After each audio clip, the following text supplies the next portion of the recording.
Hey, Donald Trump. It's just me, Paula Poundstone. I was just playing with the cats.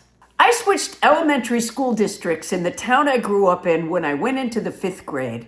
They were almost all new kids to me.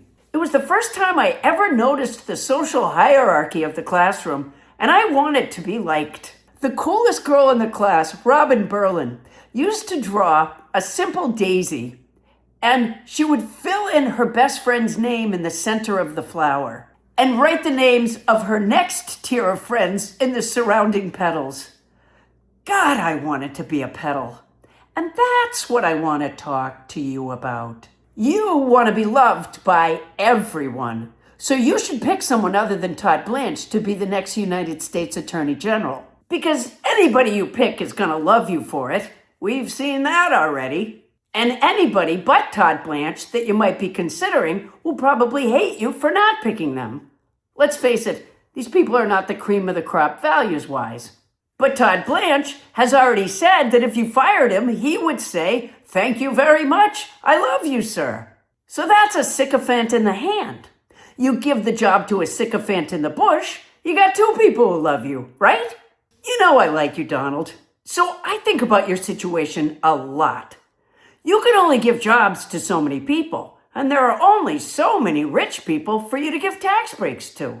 It's just never going to generate the relentless crowds of adulation that you crave. The truth is, you didn't need doctors to make your phony bone spurs excuse to dodge the draft.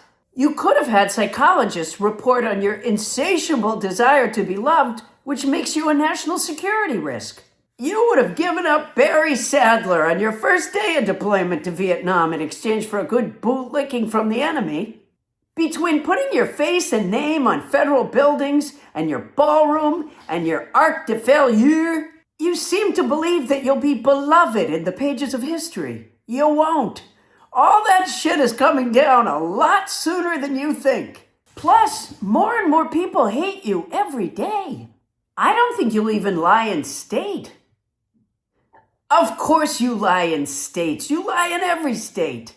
I mean the thing where they put a dead public servant of stature in the Capitol Rotunda and people walk by and pay their respects. I mean, they might lay you out there like sliced roast beef at a vegan buffet, but there's very little chance anyone will come near you. Unless it's to take a picture to post on their website to prove a point. I'll tell you a couple of people who won't show up. Those kids who were in the Oval Office with you during your President's Council on Physical Fitness event. Oh my God, they looked bored. Plus, I'll bet they figured out right away how phony every adult that was in that room is. One guy that was standing right beside them, surrounding you at your desk, addressed them and said, "You work hard, be mentally and physically fit, and you could be up here someday." I'll bet they thought, we are here. And if by being up here, as the guy said, he meant in this lofty position above the likes of you kids, I hope they heard that loud and clear too. If you're going to get any traffic lying in state at all, you should just go lie there now, while you're still alive and can bully at least some people into going. And then lie about the number of pre-mourners you had.